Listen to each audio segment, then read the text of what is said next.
7:48 in the morning, December 7th, 1941. The sky above Pearl Harbor tears open. The first wave of Japanese dive bombers screams down out of the clouds over Battleship Row, and within minutes, the USS Arizona takes a bomb straight through her forward deck into her ammunition magazine. The explosion that follows lifts the 1,100-ton gun turret off its mounts and hurls it through the air like a discarded toy. A column of black smoke and burning oil rolls hundreds of feet into the morning sky, visible for miles across Oahu. Over 1,100 men are entombed inside the wreck before 8 in the morning has even finished. Across the harbor, the USS Oklahoma rolls completely over in the water, trapping hundreds more sailors inside her capsized hull, men who will spend their final hours tapping desperately on steel plates that no rescue crew can reach in time. By the moment the second wave of bombers finishes its work, nearly 2,400 Americans are dead. 8 battleships are sunk or crippled, and the entire battle line of the United States Pacific Fleet is sitting on the harbor floor, its guns silent, its decks still burning under a sky black with smoke. In Berlin, when the first reports of the attack reach the German High Command, there is no panic. There is barely even concern. The planners simply add the United States to the ledger of the war and move on, because in their professional military judgment, it changes almost nothing. This is the story of how that single catastrophic miscalculation unraveled not all at once, not in a single dramatic afternoon, but in a slow, mounting cascade of shocks that would strip away piece by agonizing piece everything Germany believed it understood about the country it had just gone to war with. For years before that morning, the German officer corps had studied America the way a surgeon studies an X-ray, and they had reached a verdict they considered final and unshakable. America was a nation of shopkeepers. Soft, comfortable, hopelessly individualistic, obsessed with profit and leisure, a country that had not fought a serious war on its own soil since the 1860s, and had, in the considered German assessment, forgotten how to do it. The men who reached this conclusion were not fools or amateurs. They were the professional inheritors of a Prussian military tradition stretching back more than a century, a culture that treated warfare as something close to a sacred art built on iron discipline, sacrifice, and the kind of battlefield instinct that could only be earned through generations of blood and study. Measured against that standard, the United States Army of 1941 looked almost laughable on paper. It numbered barely 1.6 million men under arms, smaller than the Army of Portugal. Its tanks were thin-skinned relics that would not have survived a single afternoon against German armor on the plains of France. Its senior officers, decent and capable men for the most part, had not heard a shot fired in anger since 1918, an entire generation removed from real combat, a generation that had watched the world change from a comfortable distance. Set against that assessment was a German war machine that had, by the end of 1941, conquered Poland in a matter of weeks, humiliated France in 6, and driven so deep into the Soviet Union that forward reconnaissance patrols could see the spires of Moscow through their field glasses. Blitzkrieg had rewritten the rules of continental warfare in a single devastating stroke, and Germany stood as the undisputed master of Europe, its enemies either conquered, besieged, or clinging on by their fingernails. So when Berlin's planners sat down after Pearl Harbor to calculate exactly what this new enemy meant for their global position, their math produced a comforting, almost dismissive answer. Even in the most pessimistic assessment, it would take the Americans a bare minimum of 2 to 3 years to raise, train, equip, and physically transport a serious army across 3,000 miles of hostile ocean. Long before that army could ever matter on a European battlefield, Britain would be starved into submission by the U-boat wolf packs already prowling the North Atlantic shipping lanes, and Russia bled white by the largest and most brutal land campaign in human history would finally collapse under its own weight. Germany would sit secure behind an unassailable fortress, stretching from the Atlantic coast to the Ural Mountains, and the war in the West would already be decided in Berlin's favor before a single American division ever set foot on the continent. It was on paper, and by every European standard of military logic, entirely reasonable. and it was about to prove catastrophically historically wrong. The first hairline cracks in that confidence did not appear on any battlefield. They appeared quietly, almost invisibly, inside a windowless intelligence office in Berlin, where methodical, unglamorous analysts pored over shipping manifests, intercepted radio traffic, and public American economic bulletins, and kept arriving at numbers that seemed to violate the basic laws of industrial physics. They checked their arithmetic. They checked it again, certain they had made an error. Surely this was propaganda. Surely this was nothing more than the usual American boasting, the kind of inflated bravado no serious military planner should take at face value. Because what the reports actually described was not simple industrial expansion. It was something closer to a magic trick. And the man standing at the very center of it was not a soldier, an admiral, or an engineer by trade. He was a 60-year-old road and dam contractor from the American West named Henry J. Kaiser, and remarkably, he had never in his life built a ship. Kaiser had made his fortune pouring concrete on a scale few men ever attempt. Hoover Dam, sprawling highway systems, heavy industrial infrastructure stretched across California and the Pacific Northwest. What he understood better than almost anyone alive was organization, ruthless scheduling, and the brutal efficiency of pouring men and machinery into a bottleneck, until the bottleneck simply broke. When the British government came looking for American yards, willing to build cargo vessels to replace ships being sent to the bottom by German U-boats, and later, when the United States Maritime Commission needed a way to outbuild the submarines faster than they could possibly sink tonnage, Kaiser looked at the traditional shipbuilding trade and saw a proud, centuries-old craft utterly unprepared for the kind of war it was now being asked to fight. The old method was slow by its very design, and deliberately so. Master shipwrights riveted steel hull plates together one seam at a time. A craft handed down through generations of skilled tradesmen. An entire vessel built essentially by hand, from the keel upward inside a single dry dock, consuming the better part of a year for one ship. It was in its own quiet way every bit as much an art form as the German officer corps considered the profession of soldiering to be. Kaiser proposed something the established industry considered close to outright heresy.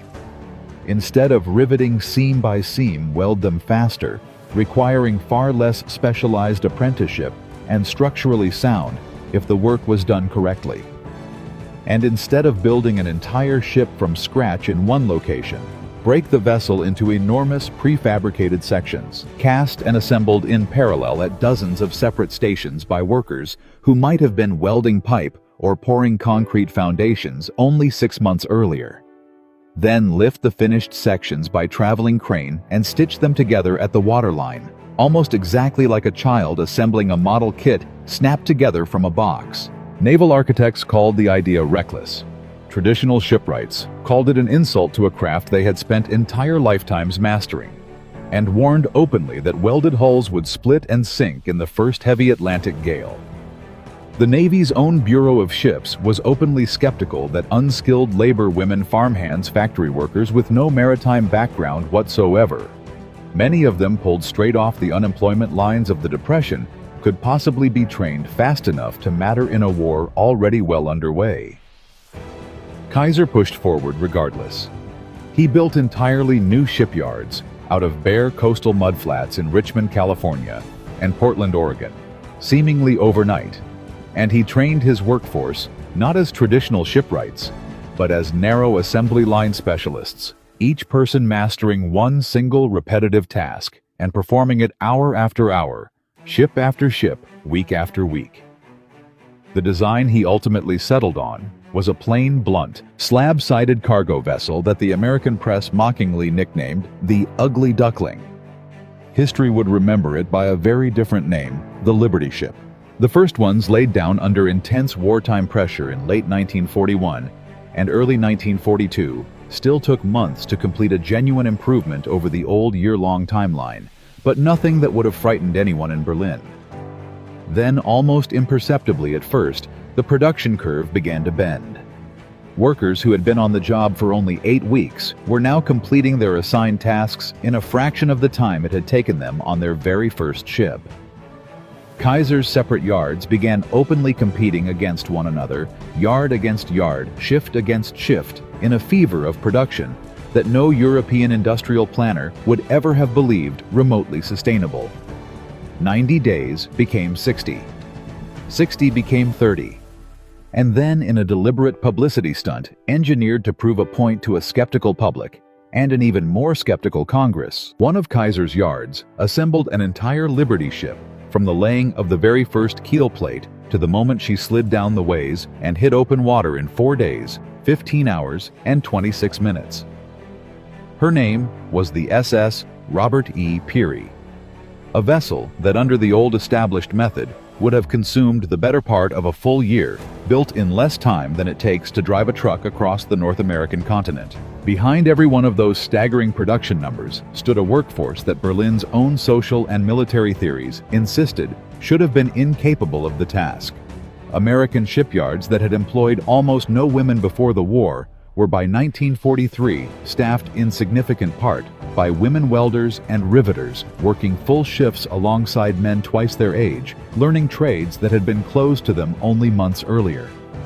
Farmhands from the Midwest who had never touched a welding torch in their lives were laying structural seams within weeks of walking through the gate for the very first time. None of it matched the German assumption of what a modern industrial army required: a deep bench of specialized lifelong craftsmen honed over decades. Instead, it ran on something closer to a conveyor belt of ordinary replaceable people trained just well enough and just fast enough to keep the line moving without ever once stopping. When that single number finally reached the desks of German naval intelligence buried among the aggregate production totals behind it, the immediate reaction was not alarm. It was flat disbelief. Analysts recalculated the figures by hand, certain they had misread a decimal point somewhere in the source material, certain that Allied propaganda had simply inflated the numbers for dramatic effect. But the tonnage kept arriving anyway, month after relentless month, and eventually the uncomfortable truth could no longer be waved away or explained as fiction. The wolf packs commanded by Grand Admiral Karl Dönitz hunting the North Atlantic convoys with brutal and mounting success throughout 1942 had represented Germany's single best remaining hope of strangling Britain into surrender before American power could fully arrive on the continent. Now quietly, and without a single shot being fired in the argument, the math had inverted itself completely. American shipyards were launching new tonnage faster than the entire German U-boat force at the absolute height of its effectiveness could possibly sink it. The lifeline connecting North America to a besieged Britain was not merely holding, it was growing measurably stronger with every passing week, and there was nothing left in the German naval arsenal capable of reversing that trend. Ships, it turned out, were only the opening chapter. The very same intelligence channels that stunned Berlin's naval analysts were matched almost immediately by parallel reports from the Luftwaffe's own intelligence branch, describing an aircraft plant built by the Ford Motor Company in Ypsilanti, Michigan, so vast that it ran more than a mile from one end to the other beneath a single continuous roof. Willow Run, the Americans called it. At peak output, that single factory alone was turning out heavy 4-engine B-24 Liberator bombers at a rate that tallied across just 1 month exceeded Germany's entire annual production of heavy bombers combined. Tank production told an equally impossible story, where the German army built its panzers the way a master jeweler crafts a fine watch meticulously by skilled and patient hands, prizing precision and artistry over raw speed. American factories were assembling M4 Sherman tanks on rolling production lines borrowed directly from the civilian automobile industry, treating each individual tank not as a cherished heirloom, but as a replaceable tool meant to be produced by the tens of thousands and consumed like ammunition. 10,000, 20,000. Before the war's end, more than 50,000 Sherman tanks would roll off American assembly lines in total. Across nearly every meaningful category of war material, German industrial planners, men who genuinely considered their own wartime economy the most efficient in all of Europe, organized for total war since as early as 1939, found themselves staring at an enemy that was somehow outproducing them by a factor of 3 or 4, and in the most critical categories of all, by a staggering 5-1. By any rational military calculation, that alone should have ended the argument. It did not. The German High Command, staring at figures it could no longer honestly dispute, retreated instead to the one doctrine that had underpinned Prussian military thinking for more than a century. Material superiority is not the same thing as martial superiority. You can hand a shopkeeper the finest rifle ever forged in the finest arsenal in the world. The reasoning went, and he remains at his core a shopkeeper. You can seat him inside the best tank ever engineered, and he remains an amateur behind the controls, lacking the discipline and instinct earned only through years of hard soldiering. Steel tonnage could be tallied neatly on a production ledger. Courage, discipline, and battlefield craft could not be manufactured on an assembly line, and those qualities Berlin remained utterly convinced were still a distinctly and permanently German possession. The true test, the only test that had ever genuinely mattered across the long, bloody history of European warfare, would come on the battlefield itself, soldier against soldier, steel against steel. And for one brief, brutal stretch in the winter of early 1943, it looked very much as though the German High Command had been right about everything all along. The place was called Kasserine Pass, a narrow wind-scoured gap in the Atlas Mountains of Tunisia, and it marked the first serious collision between American ground troops and the battle-hardened veterans of Field Marshal Erwin Rommel's legendary Africa Corps.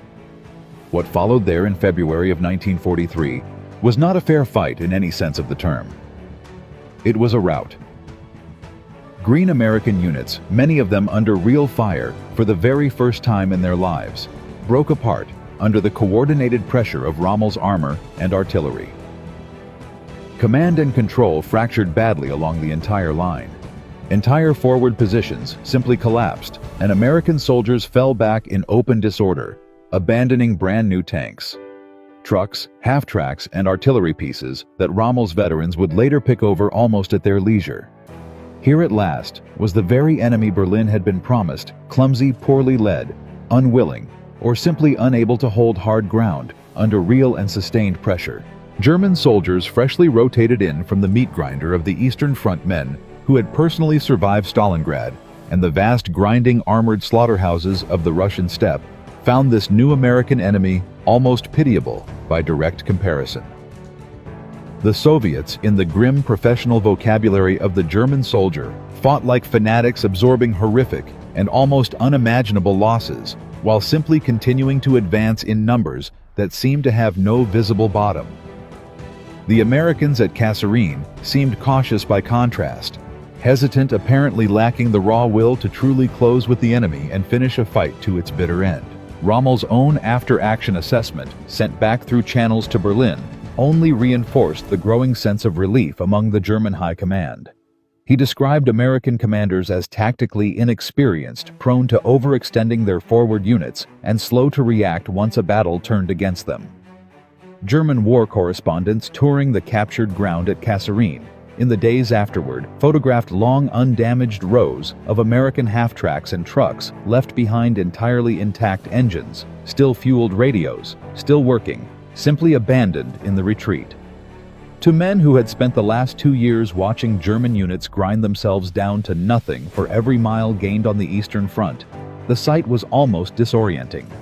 It looked for a moment exactly like the France of 1940 all over again, a modern industrial power collapsing the instant real pressure was applied. Out of that single humiliating battle, German High Command constructed a new and far more comfortable working theory, one that fit neatly inside everything they already believed. Yes, the Americans clearly possessed a staggering, almost absurd quantity of equipment. Nobody in Berlin was disputing the numbers any longer. But that equipment, the reasoning went, would inevitably be squandered and wasted by inexperienced soldiers and mediocre amateur officers who fundamentally lacked the hard professional edge of the German soldat. Quality in the end would always defeat quantity on the actual field of battle. It was the founding article of faith at the heart of Prussian military culture, and Kasserine seemed to confirm it in American blood. That reassuring belief carried the German army all the way through the long, grinding, brutally costly defensive campaign up the length of the Italian peninsula over the following year. A campaign in which American forces were visibly improving with every engagement, adapting their tactics, learning hard and expensive lessons. The same slow way any young army eventually must, but doing so slowly, painfully, in mountainous terrain that favored the defender at every turn and handed every tactical advantage to German professionalism. It was by the brutal standards both sides understood and accepted a fair fight, and Germany was for the moment still winning the argument about who the better soldiers truly were. There was, in fairness, real evidence to support the German position, evidence that had nothing to do with propaganda or wishful thinking. American units in Italy genuinely did suffer from thin battlefield experience early on, from officers still learning their trade under live fire, from coordination problems between infantry armor and artillery that a more seasoned army would have solved months earlier. German defensive positions in the mountains south of Rome, dug into terrain that had favored defenders since the days of the Roman legions, extracted a brutal toll on every American advance, measured in weeks of fighting for a few miles of ground, and casualty lists that climbed into the tens of thousands. For a German staff officer reading those reports in early 1944, the pattern still looked reassuringly familiar. The Americans had more of everything, yes, but they were still paying in blood for every mile exactly the way the theory predicted they should. That comfortable assumption would hold more or less fully intact for another entire year. It would survive the mud and misery of the Italian mountains. It would survive the bloody stalemate that formed around the monastery heights of Monte Cassino. It would survive right up until a gray, overcast morning on the coast of Normandy, when the first landing craft ramps finally dropped open into the cold surf, and the German High Command discovered in the days and weeks that followed that nearly everything it had ever believed about the American soldier and about the very nature of this war was about to be shattered beyond any hope of repair. What happened on those beaches that morning, and in the murderous, hedge-lined farm country beyond them, in the weeks that followed, would not merely challenge the comfortable German theory of quality over quantity. It would demonstrate in a way no ledger of steel and shipping tonnage ever could on its own, that Germany and the United States were by the summer of 1944 no longer even fighting the same war at all, not the same doctrine, not the same rhythm, not the same idea of what an army was even for. 10:30 at night, January 16, 1943. The Swan Island shipyard outside Portland, Oregon, sits quiet under a hard winter sky. Then a sound like a cannon shot tears through the darkness, audible for nearly a mile in every direction. Workers on the graveyard shift come running to the fitting out dock and find the impossible. The SS Schenectady, the very first vessel built at Kaiser's newest yard, has cracked almost clean in half while moored to the pier in calm water. Her deck and both side shells have split open just behind the bridge. Only the steel plating along her keel still holds the bow and stern together, and the ship's midsection has jackknifed up out of the river while both ends settle slowly into the mud below. In Part 1, we watched Henry Kaiser, a dam builder who had never touched a ship in his life, tear apart a century of shipbuilding tradition and build cargo vessels faster than German intelligence believed was even physically possible. We watched the SS Robert E. Peary go from keel to launch in barely 4.5 days, and we watched Berlin's analysts recheck their own math again and again, certain the numbers had to be lies. It looked for a moment like an unqualified miracle, the kind of story that ends with parades and headlines, and nothing left to prove. But convincing the United States Navy that welded ships were sound engineering, and not just fast engineering, was an entirely different fight, one that had almost nothing to do with Germany and everything to do with skepticism, much closer to home. And on that freezing January night at Swan Island, it looked very much like the skeptics had just been proven right. The Schenectady was not an isolated fluke, and everyone at Swan Island knew it the moment the shock wore off. In that same month alone, roughly 20 American-built ships suffered hull failures serious enough to be logged, 4 or 5 of them catastrophic. It was not the first time a welded hull had split open either. 10 similar incidents had already occurred before Schenectady ever made headlines, and more would follow in the months ahead. To the men who had warned against all welded construction from the very beginning, this was not a surprise. It was vindication, and they intended to use it. Traditional naval architects inside the Navy's Bureau of Ships had never fully trusted the idea of welding an entire hull together without a single rivet. Rivets, they argued, had one enormous virtue that welding lacked. A crack running through a riveted hull hit the edge of a steel plate and simply stopped there, unable to jump the gap to the next section. A crack in an all-welded hull, fused into one continuous sheet of steel from bow to stern, had nothing stopping it at all. It could travel the entire length and girth of a ship in seconds. And now, with Schenectady sitting broken at the dock, as proof that argument carried enormous weight, the pressure that followed was immediate and severe.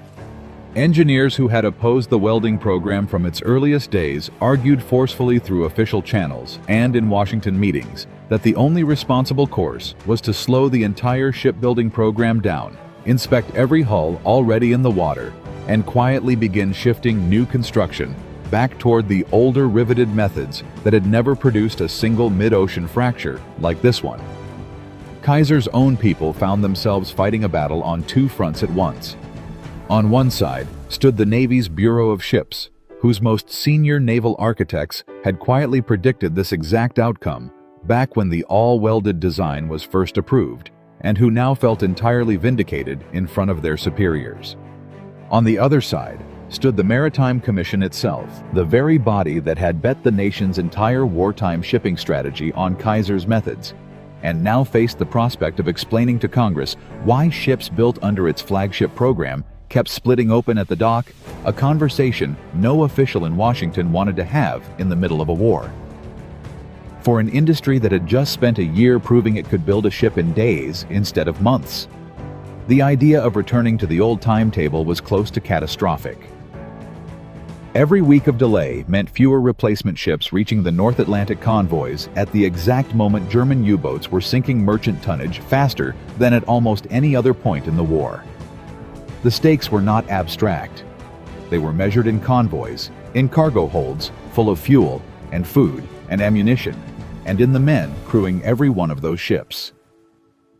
The United States Coast Guard, responsible for the safety of the merchant fleet, opened a formal inquiry in the spring of 1943, and for a few tense weeks, the entire welded hull revolution that had stunned Berlin hung in the balance, threatened not by any German weapon but by its own unexplained structural failures. Then, from an unlikely direction, entirely, an answer began to take shape.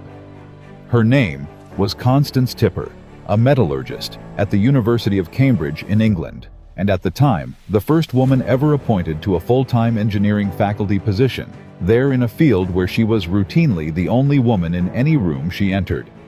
She had spent years studying how metals behave under stress.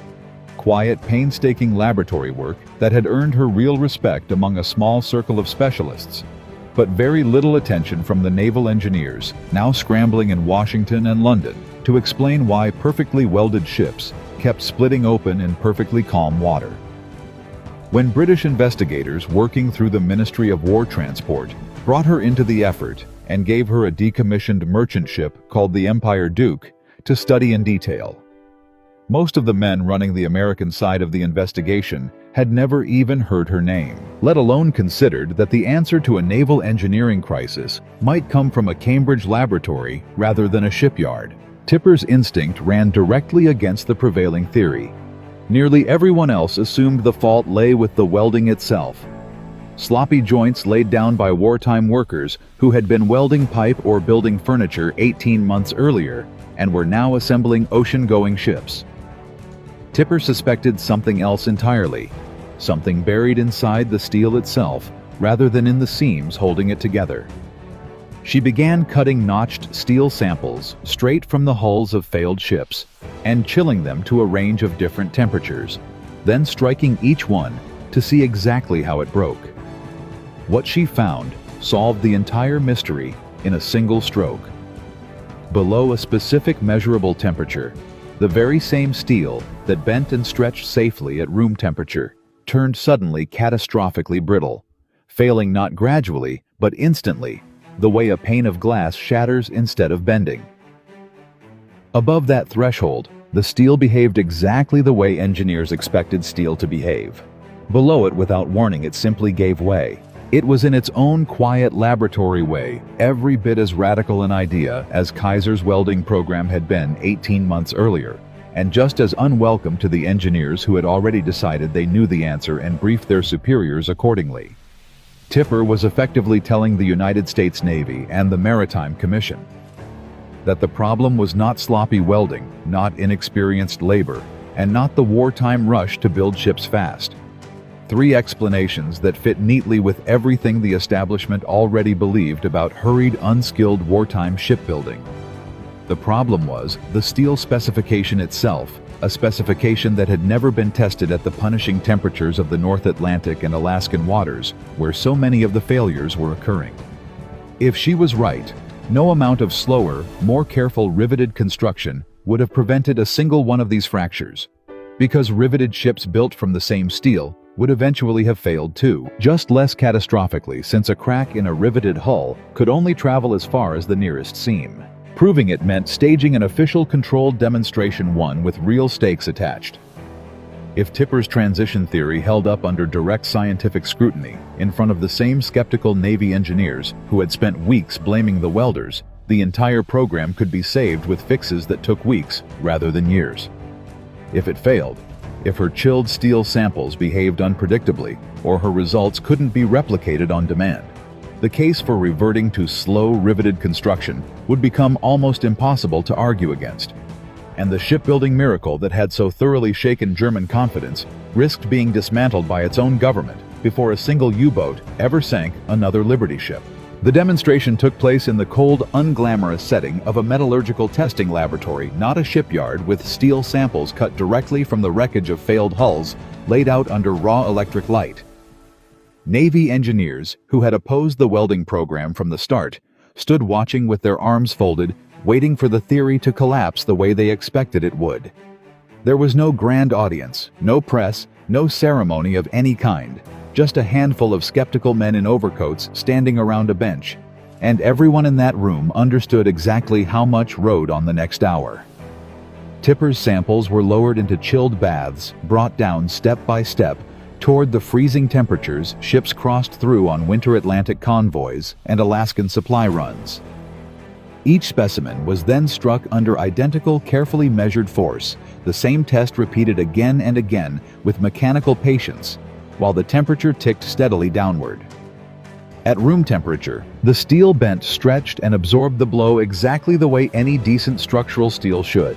As the temperature dropped, sample after sample, something began to change. Watching engineers who had assumed they already understood the failure leaned in closer as the pattern sharpened in front of them, the bend in each fractured sample growing shallower and shallower with every degree the bath dropped. Then came the sample chilled closest to the actual water temperature, recorded the night the Schenectady split apart. The blow landed. The steel did not bend. It shattered instantly, cleanly, with almost no warning deformation at all, exactly the way the ship itself had failed at the dock. The room went quiet. Here, laid out on a laboratory bench in a matter of seconds, was the exact failure mechanism that had cracked open more than a dozen American ships and cost 10 sailors their lives aboard the Liberty ship John P. Gaines lost with much of her cargo off the Aleutian Islands that November, when her hull gave way in the middle of a Pacific storm, her bow section sinking within minutes, while survivors clung to the drifting stern until rescue finally reached them. It was not the welding. It was never the welding.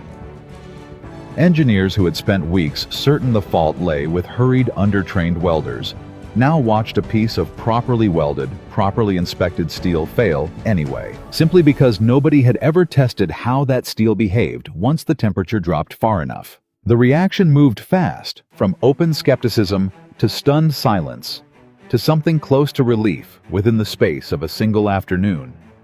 Men who had walked into that laboratory, certain they already knew the answer, walked out, having watched their own certainty shatter along with the steel. If the fault lay in the steel's chemistry, and the ship's geometry, rather than in the welding process itself. The fix did not require tearing apart the entire production system Kaiser had built. It required 3 specific achievable changes. Changes that could be designed within weeks rather than the years. A wholesale return to riveted construction would have demanded. First, tightening the chemical specification for hull steel, lowering the sulfur content, and raising the manganese content to push the brittle transition point down below the coldest water any ship was likely to cross. Second, redesigning the ship's cargo hatches, whose sharp square corners had been quietly acting as stress concentrators, focal points where a crack could begin and then run unimpeded across an unbroken welded hull, and rounding those corners to spread the stress instead of concentrating it. Third, welding riveted crack arrestor straps, sometimes called gunnel bars, into the hull at regular intervals, deliberately reintroducing the one advantage riveting had always held over welding a hard physical break that would stop a crack from traveling the length of the ship, even if one somehow managed to start. None of the 3 fixes required slowing production down. None of them meant abandoning welding or returning to the old year-long build times that had so comforted German planners 18 months earlier. Shipyards across the country began retrofitting vessels already afloat while simultaneously incorporating the new standards into every new keel, laid down running both processes side by side without missing a single day of output. That meant sending repair crews out to ships already loaded and scheduled for departure, cutting into finished hulls to weld and crack arrestor straps that had never been part of the original design, and doing it fast enough that convoy schedules built around desperately needed cargo never actually slipped. Some yard foremen grumbled openly that the crack arrestor straps were an admission of failure, a partial retreat back toward the old riveted methods everyone had worked so hard to leave behind. Workers who had spent a year being told that welding alone was the future now had to relearn a hybrid technique, welding the great bulk of the hull while riveting a handful of critical seams into it by hand, a small but real inconvenience after the clean single-method assembly lines Kaiser had spent so much effort perfecting. But the results arrived quickly, and they were close to absolute. Through the rest of the war, out of 4,694 Liberty ships and T2 tankers ultimately built, only 127 suffered a serious fracture of any kind, and not a single ship fitted with the new crack arrestor straps ever broke in half again.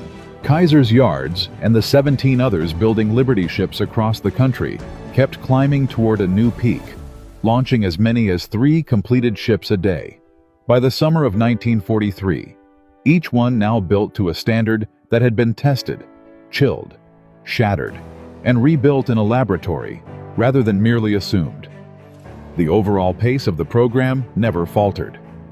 If anything, the resolved crisis gave the Maritime Commission and the Navy new confidence to push production even harder, and total merchant shipbuilding output climbed through the second half of 1943 to levels that made the German U-boat fleet's earlier successes look almost quaint by comparison. That same year, in what German naval historians would later come to call Black May Allied escorts and aircraft working with new radar sets, longer-ranged patrol bombers, and code-breaking intelligence the Germans did not yet know had been compromised, sank U-boats faster than German shipyards could possibly replace them. In a single month, dozens of U-boats went to the bottom of the Atlantic, and the crews who had once hunted convoys almost at will now found themselves being hunted in turn, forced into a defensive crouch for the very first time in the war. Admiral Karl Dönitz was forced to pull his wolf packs out of the North Atlantic convoy routes, almost entirely redeploying what remained of his fleet to quieter, less contested waters, simply to keep his crews alive. The battle that Germany had once been certain it was winning was within the span of a single year effectively over, decided as much in an English metallurgy laboratory as it had been on any stretch of open ocean. For the German Navy, the timing could not have been worse. Just as their own intelligence had finally confirmed that American shipyards were outbuilding the U-boat force, word filtered back through neutral shipping channels and captured documents that the one apparent weakness in the entire program The mysterious hull failures that briefly seemed to promise some relief had already been solved quietly and completely within a matter of months. It was for Dönitz and his staff one final door closing on a strategy that had once seemed unbeatable. There would be no second chance for the Wolfpack's no return to the golden years of 1942, when a single U-boat could sink half a dozen ships in one convoy attack and slip away into the dark before dawn. From this point forward, every ship the Germans managed to sink would simply be replaced on schedule by a fleet that had just proven it could survive its own worst engineering crisis without missing a single day of production, and could do so faster than any U-boat commander could possibly keep pace with. But Kaiser's shipyards were only ever the opening front in a war that Germany was now losing on almost every industrial measure at once. 2,000 miles to the east in the flat farm country outside Ypsilanti, Michigan, the Ford Motor Company had just finished building something that would make even the shipyards look modest by comparison. A single factory more than a mile long under one continuous roof, designed to do to heavy bombers exactly what Kaiser had done to cargo ships. It had no dramatic hull-cracking crisis waiting inside it, no laboratory demonstration to salvage its reputation.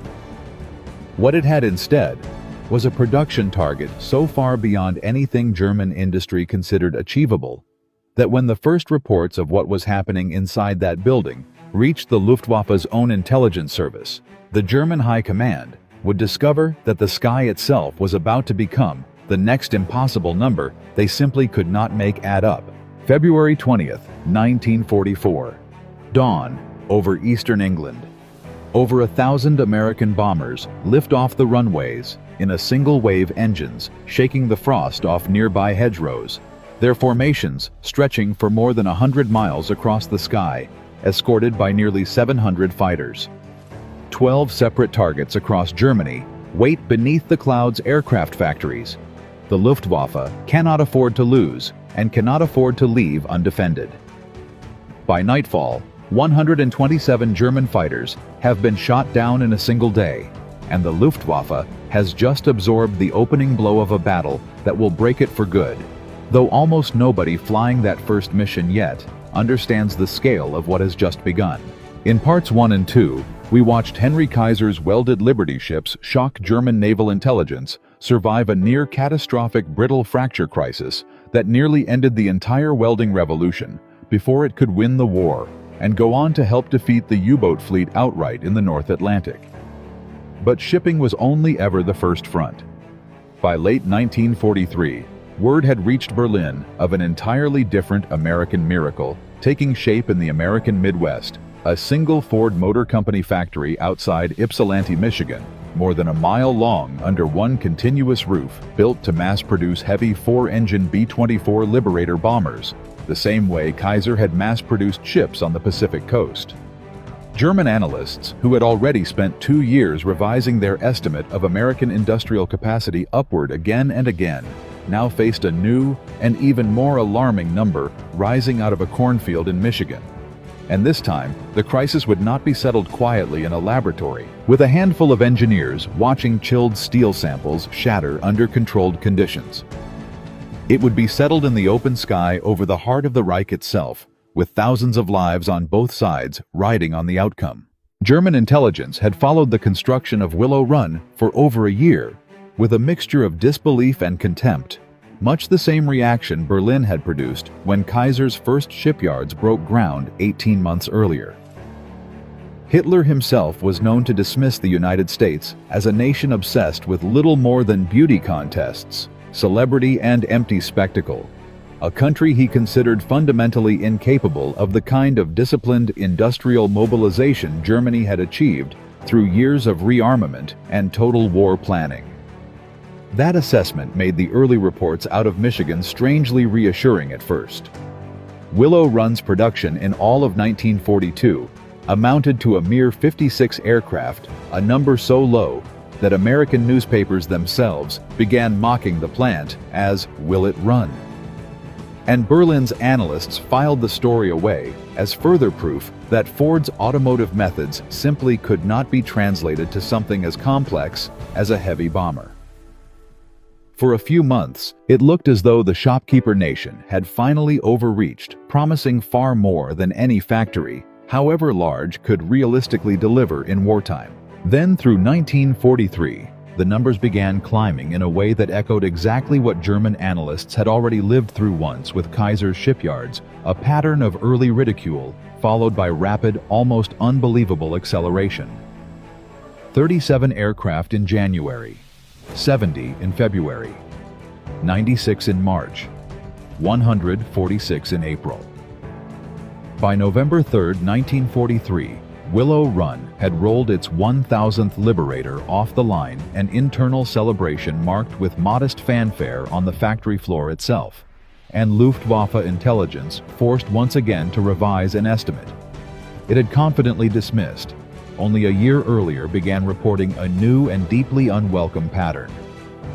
American four-engine bomber production was not merely large, it was accelerating month over month with no ceiling in sight. Every additional bomber meant additional bomb tonnage over German cities, aircraft factories, oil refineries, and rail yards, delivered by an air fleet that seemed to grow no matter how many individual aircraft the Luftwaffe managed to shoot down. The German response escalated on every front at once.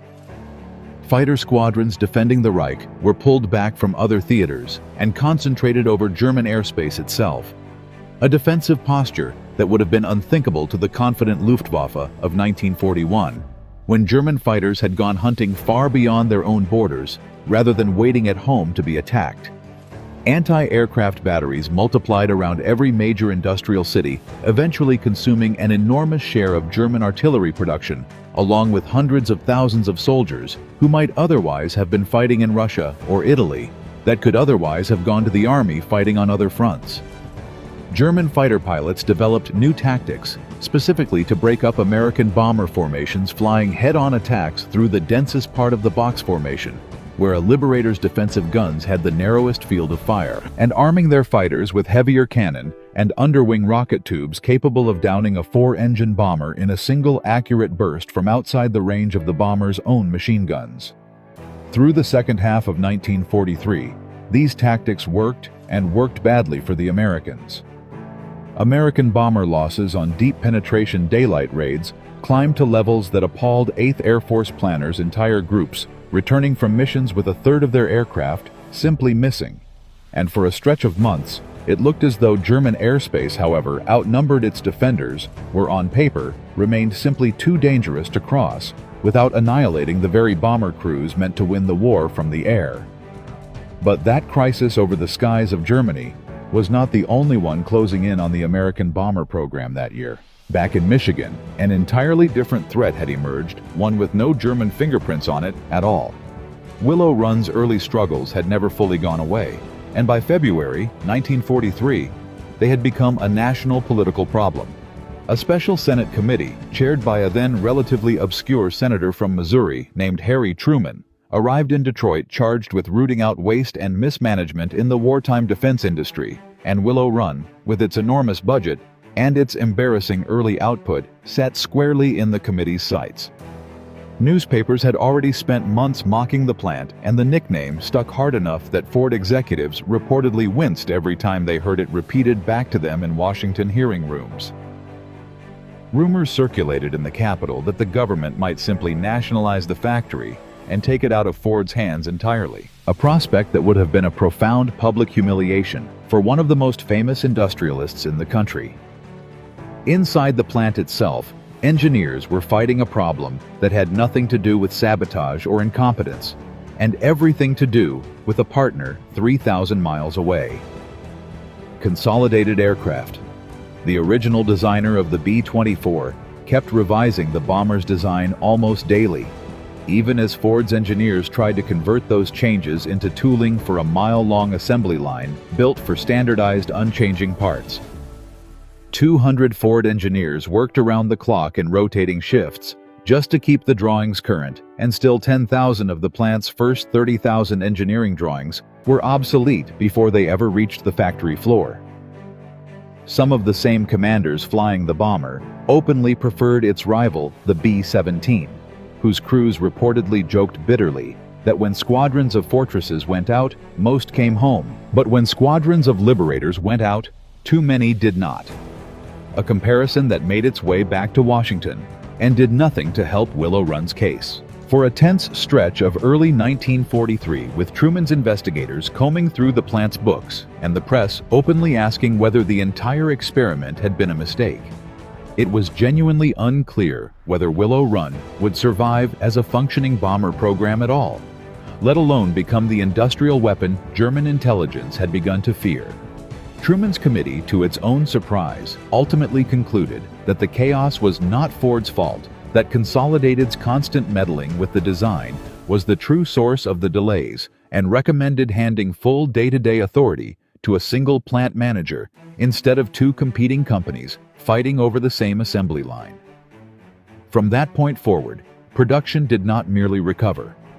It accelerated past anything German or American planners had previously imagined possible, climbing through 1944 toward a rate of nearly one completed four-engine bomber every 55 minutes, a pace that would make Willow Run's yearly output in 1944 alone nearly equal to the entire aircraft production of Japan.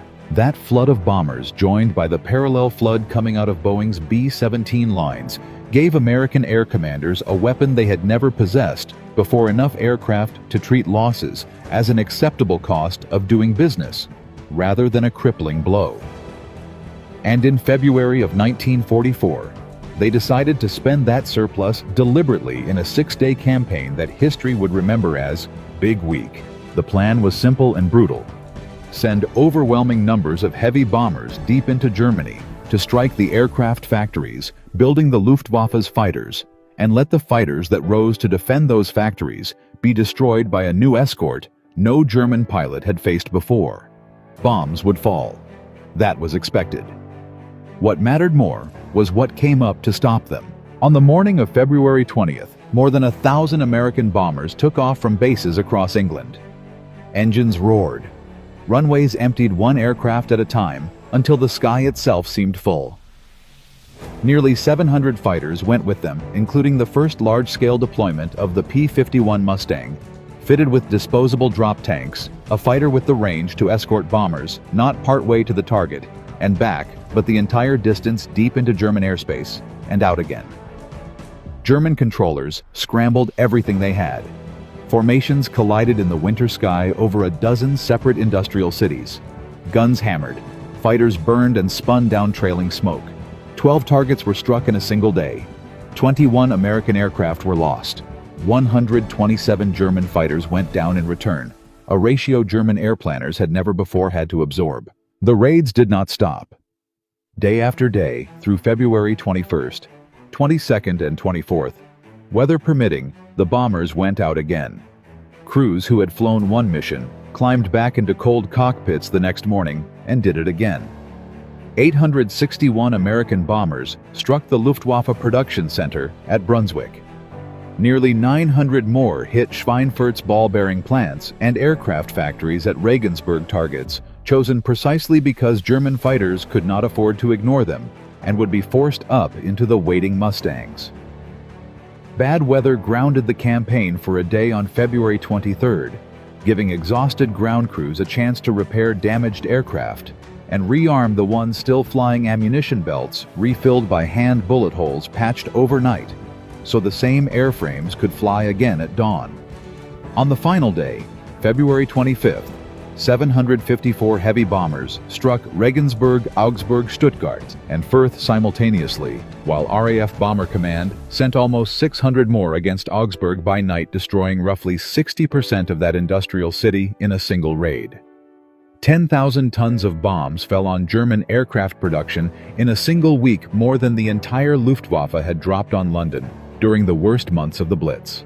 German fighters rose again and again to meet them, and again, the long-range Mustangs, no longer chained to close bomber escort duty, broke away to hunt them down over their own airfields, strafing parked aircraft and fuel trucks on the way home, whenever the sky above was finally clear of targets. By the time the weather finally closed, the campaign on February 25th, the totals told a story German air planners had never faced before.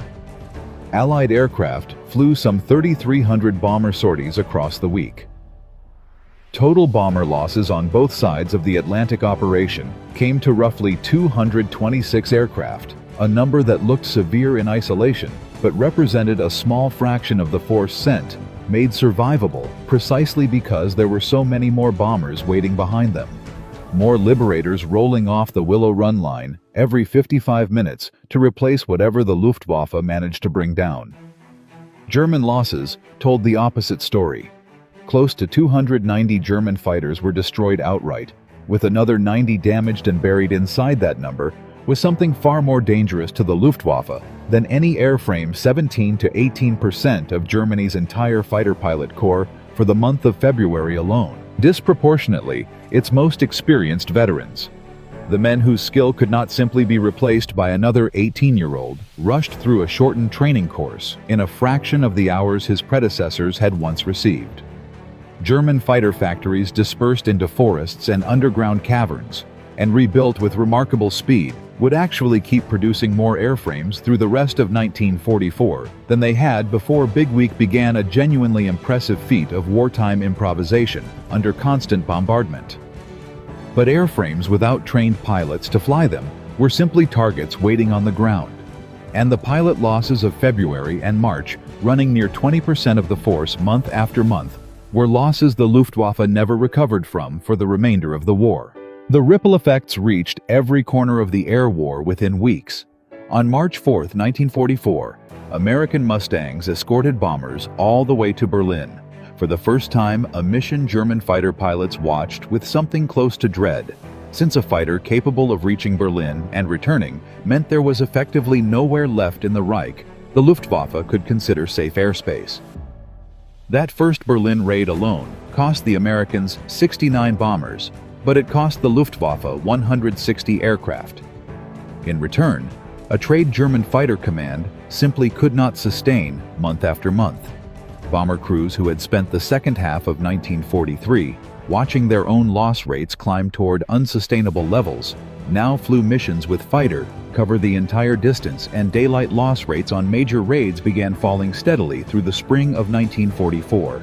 German commanders who had once been confident of contesting Allied bombers over their own territory found themselves husbanding fuel and aircraft rather than risking them a defensive posture that would have been unimaginable to the Luftwaffe of 2 years earlier, when its pilots had ranged confidently over the English Channel looking for a fight. When Allied troops finally came ashore at Normandy that June, the air superiority Big Week had purchased meant German aircraft appeared over the invasion beaches only a handful of times in the entire first day, while Allied aircraft filled the sky virtually unopposed, free to strafe German reinforcements, moving up toward the coast in broad daylight without fear of interception. For the men and women who had spent 1942 and 1943 fighting to keep Willow Run's assembly line moving under the shadow of newspaper mockery and a Senate investigation, the outcome amounted to a complete vindication delivered not in a committee hearing room, but 8,000 feet over Germany. The plant that had once been dismissed as "Will it run?" ended the war, having built 8,685 Liberators, more than any single facility had ever produced of any American combat aircraft, at a price that fell from $238,000 per bomber in 1942 to $137,000 by 1944. Built with barely a tenth of the labor hours, the design had originally required dropping from roughly 200,000 man-hours per aircraft down to around 18,000. Workers who had once been laughed at in Detroit bars for building flying coffins, as some unkind critics called the early Liberators, now watched newsreel footage of their bombers filling the sky over Berlin, 12 abreast. German aircraft production planners who had assumed for years that quantity alone could never fully substitute for the skill of a veteran pilot watched their fighter force bleed out precisely because the other side had built enough bombers, and eventually enough long-range fighters, to make that skill irrelevant through sheer weight of numbers and sustained attrition. Quantity, it turned out, did not merely support quality. Given enough time and enough factories, quantity became its own kind of quality, one no amount of individual German skill could outfly forever. The shipyards had already told German intelligence that America could outbuild the U-boat fleet. Willow Run and Big Week now told them something worse.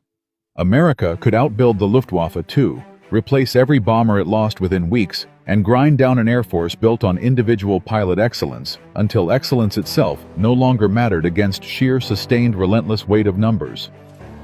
It was the same lesson Berlin had already been forced to learn once at sea, now delivered a second time in the sky.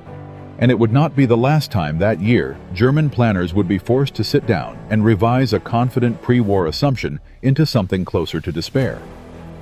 But even as Berlin absorbed the scale of what had just happened in the skies over Schweinfurt and Regensburg, almost nobody outside a small circle of engineers, senators, and investigators was asking the question that mattered most back home. What had it actually cost the men and women who built this machine to get here working double shifts in a converted cornfield under constant political suspicion, and what became of them and of Henry Kaiser, and of the industrial miracle itself, once the parades ended and the factories finally went quiet? That story, the one very few people ever hear, is where we're headed next. By 1967, the shipyards at Richmond and Portland and Swan Island had been silent for more than 2 decades, their cranes sold for scrap or shipped overseas. The cornfield outside Ypsilanti, long since converted to other uses. The mile-long assembly hall that once built a bomber every 55 minutes, standing half empty. The men and women who had built an avalanche of ships and bombers, fast enough to break Germany's confidence in its own war machine, had scattered back into ordinary American life, back to the farms and garages and small towns they had come from in 1942, most of them never again doing anything the history books would remember. This is the story of what happened to them, to the man who started it all, and to one final, almost unbelievable thread, connecting this story to a tragedy that happened 3 decades before the first Liberty ship was ever built. Across 3 parts, we watched a dam builder with no shipbuilding experience shock German intelligence with an assembly line approach nobody in the industry believed could work, survive a brittle steel crisis that nearly sank his own program before it could prove itself, and then watch a Michigan cornfield outproduce an entire branch of the German war machine after being mocked in its own country's newspapers as a failure. We left Henry Kaiser at the height of it, his name printed in magazines beside words like miracle and hero, his methods already being studied by engineers who once dismissed them outright. But wars end and factories close, and the question that mattered now was simple. What happens to the man and the machine once nobody needs either of them anymore? Because success, it turns out, does not always come with a happy or predictable ending, and this one has a final twist almost nobody sees coming. When the war ended in 1945, Kaiser tried to keep his shipyards running by converting them to other industrial uses, and largely failed. The demand for cargo ships evaporated almost overnight once the fighting stopped, and within a few years, the Richmond and Portland yards, that had once employed well over 100,000 workers between them, sat mostly empty, their gantry cranes idle over dry docks that would never launch another Liberty ship. Kaiser did not retire, and he did not slow down, even as he approached his mid-60s in age, when most successful men of his era were already easing into comfortable retirement. He poured his fortune and his restless energy into an ever-expanding industrial empire, launching Kaiser Aluminum, Kaiser Steel, Kaiser Cement, and a real estate development arm that built entire planned communities in California and Hawaii, including a canal-laced neighborhood on Oahu that still bears his name today. He gambled on an automobile company, Kaiser Fraser, hoping to bring the same mass production instincts that had built 10,000 Liberty ships to the American car market, betting that the same organizational genius that had shocked Berlin could shock Detroit. It did not work. Post-war steel shortages and entrenched Detroit establishment with decades of dealer networks and brand loyalty already in place, and simple bad timing sank the venture, costing Kaiser's companies more than $100 million before what remained was folded into the surviving Jeep line. The man who had once made German U-boat commanders obsolete could not in the end outcompete Ford and General Motors on their own home turf, a humbling reminder that the same outsider's instinct that had once been his greatest advantage did not guarantee success in every arena he entered. Kaiser's wartime fame had for a brief moment reached higher than even he probably expected, further than most industrialists in American history had ever climbed, in terms of public visibility. In the summer of 1944, as Franklin Roosevelt weighed who should join him on the Democratic ticket for a fourth term, Kaiser's name was seriously floated in Washington circles as a possible running mate, a tribute to just how far his public reputation as the nation's industrial miracle worker had traveled beyond the shipyards themselves and into the realm of national mythology.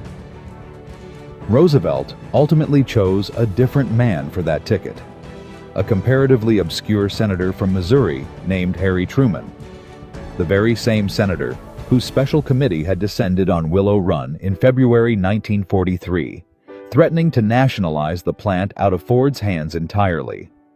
Within a year, Roosevelt was dead, and Truman was president, making the final decisions of the war and its aftermath, while Kaiser, the industrialist Truman's own committee had once investigated and nearly derailed, went back to building ships and eventually hospitals instead. It is one of the stranger footnotes of the entire war. The man who nearly shut down the bomber program that helped break the Luftwaffe ended up in the White House, while the man who actually built it did not. But one of Kaiser's wartime experiments quietly outlived every other part of his empire. Back in the 1930s, building the Grand Coulee Dam, Kaiser had needed a way to keep thousands of isolated construction workers healthy without access to normal hospitals. And he had hired a young physician named Sidney Garfield to run a simple prepaid medical plan, 50 cents a week per worker, covering nearly everything a construction crew might need out in the remote Washington desert. When Kaiser's shipyards exploded with workers during the war growing from a handful of employees to well over 100,000 almost overnight, he expanded that same idea to cover the shipbuilders and their families, an enormous and largely unprecedented undertaking for a private employer at that scale. After the war, rather than let the program die with the shipyards, the way so many wartime institutions quietly disappeared once their original purpose ended, Kaiser and Garfield made the deliberate decision to open it to the general public instead of shutting it down. It grew slowly at first, then steadily, then enormously evolving into Kaiser Permanente, which today covers more than 12 million Americans across 9 states and the District of Columbia, making it one of the largest nonprofit health systems in the country, run on a not-for-profit prepaid model that traces its lineage directly back to a small clinic serving dam workers in the 1930s. Late in his life, Kaiser reportedly said he expected only to be remembered for his hospitals filling what he called people's greatest need. He was still working 12-hour days, managing his sprawling business empire, when he died in Honolulu on August 24, 1967. At the age of 85, having never really retired at all, still sketching out new construction projects, almost until the day he died. But the true legacy of what happened at Swan Island and Richmond and Willow Run was never really about one man's hospitals, or his failed cars, or even his fortune. It was about a set of ideas that quietly rewired how the entire world builds things. The prefabricated modular construction method Kaiser pioneered, building enormous ship sections in parallel and assembling them at the waterline, instead of constructing an entire hull by hand from the keel up, is now the industry standard used by nearly every major shipyard on Earth. Modern cargo vessels, aircraft carriers, and cruise ships alike are built in giant blocks, welded together in exactly the sequence Kaiser's engineers worked out under wartime pressure in 1942. Refined over 8 decades, but fundamentally unchanged in its basic logic, right down to the idea of training narrow specialists for repetitive tasks, rather than relying on generalist master craftsmen. The metallurgical crisis that nearly ended the entire program, meanwhile, gave birth to something even bigger than a shipping schedule. Constance Tipper's discovery of the ductile to brittle transition in steel became one of the founding case studies of an entire engineering discipline, fracture mechanics, which today governs the design of aircraft fuselages, oil pipelines, bridges, and the pressure vessels inside nuclear reactors. Anywhere a structure has to be trusted not to fail suddenly and without warning. Engineers still deliberately round the corners of hatches, doors, and windows on ships and aircraft. Today, a design habit that traces directly back to the discovery that Liberty ship hatch corners had been quietly acting as crack starters. Engineering students around the world still study the Liberty ship failures in their first materials science courses decades after the war that produced them ended usually without ever being told the full story of the U-boat war. The Truman Committee, or the German intelligence officers, who never knew any of it was happening. Of the 2,710 Liberty ships built across 18 American shipyards, only 2 remain seaworthy today, the SS Jeremiah O'Brien and the SS John W. Brown. Both preserved as floating museums, still capable of putting to sea on commemorative voyages, more than 80 years after their keels were first laid, crewed now by volunteers rather than wartime welders working around the clock. Willow Run itself was sold off piece by piece, after the war passing through the hands of Kaiser Frazer, and later General Motors, before eventually being torn down in stages over the following decades though. A section of the original mile-long assembly building survived long enough to house an aviation museum, before finally closing its doors as well. The lesson German intelligence learned the hard way, that America could outmanufacture any enemy through sheer organized volume, became the foundation of American military doctrine for the rest of the century, echoed in the Berlin airlift's endless supply runs, in the industrial mobilization behind Korea and later conflicts, and in a defense industry that still measures its own strength, partly in production capacity, rather than craftsmanship alone. But the deepest legacy was never really the buildings or the ships themselves.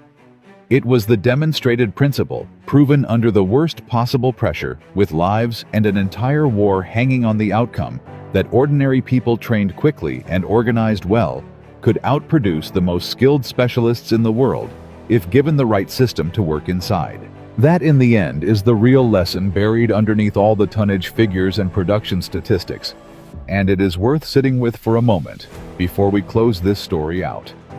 The most consequential idea in this entire 4-part story did not come from a career naval architect or a decorated general.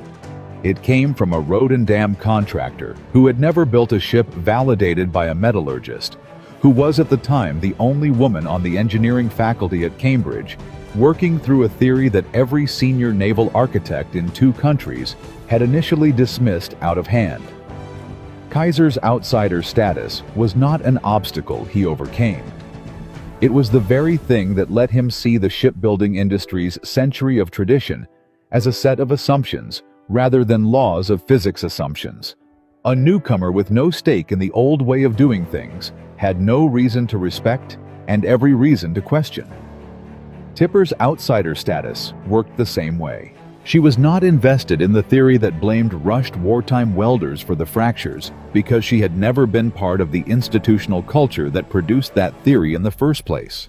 And so she was free to keep testing sample after chilled sample until the steel itself told her the truth nobody inside the system wanted to hear.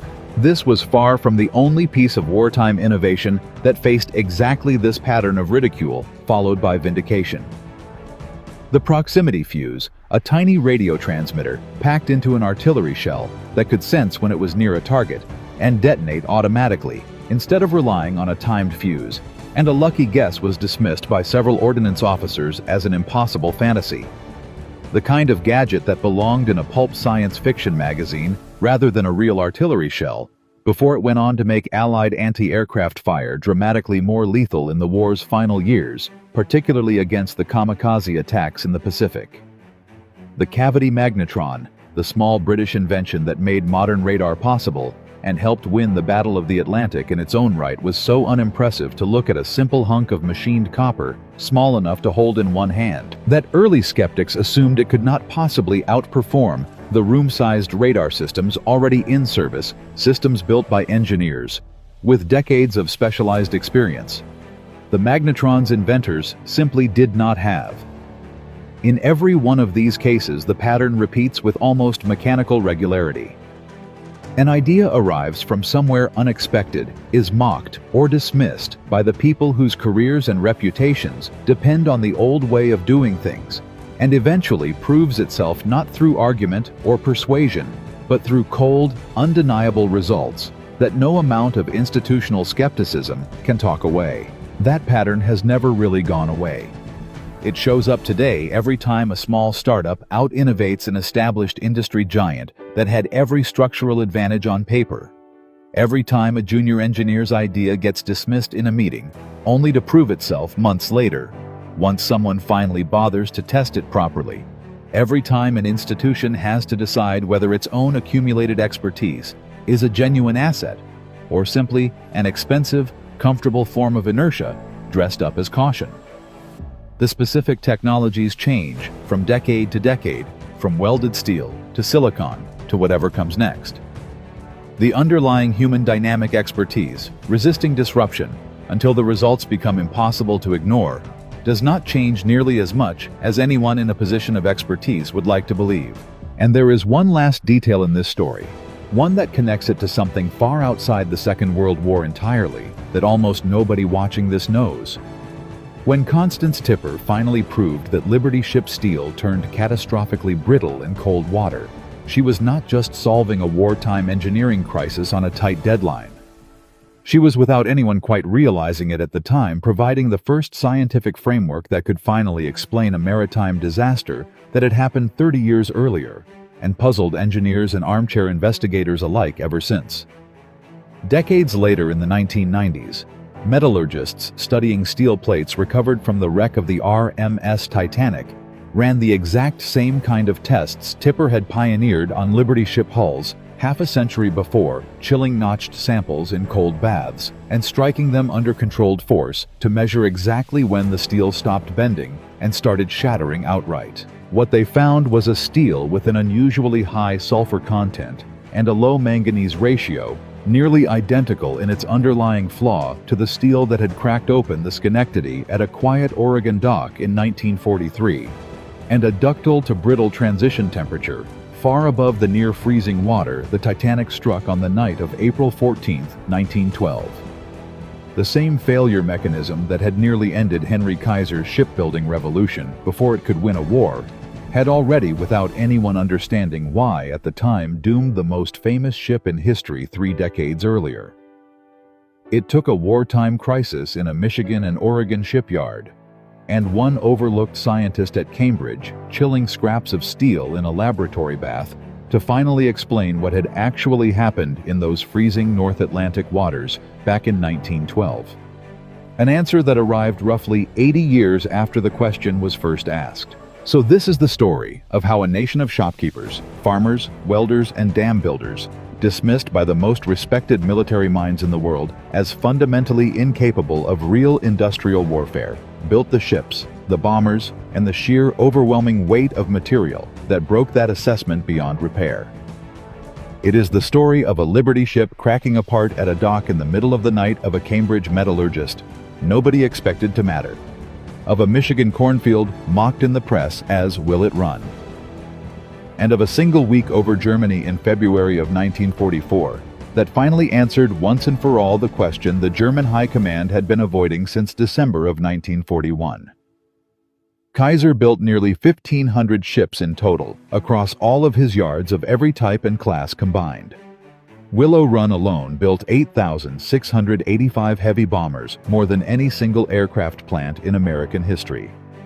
And in the space of 6 days over Germany, the Luftwaffe lost the war in the air for good, bleeding out a generation of its most experienced pilots in a single month it could never fully replace. None of it happened because America's soldiers were somehow braver, or its factory workers somehow more brilliant than their German counterparts, standing on the other side of the front line. It happened because a nation built on ordinary people, given the right systems, and just enough stubborn faith in unproven ideas, could outproduce, outrepair, and outlast an enemy that had bet everything on the superiority of a select and specialized few. From a dam builder with no shipbuilding experience and an idea everyone called reckless to a Luftwaffe broken beyond recovery in the skies over its own capital, the arc of this story is really the arc of an entire nation discovering almost by accident what its ordinary people were capable of when someone finally gave them the chance to prove it. That is the story this country's enemies never fully saw coming, and it remains one of the most consequential miscalculations in the history of modern warfare.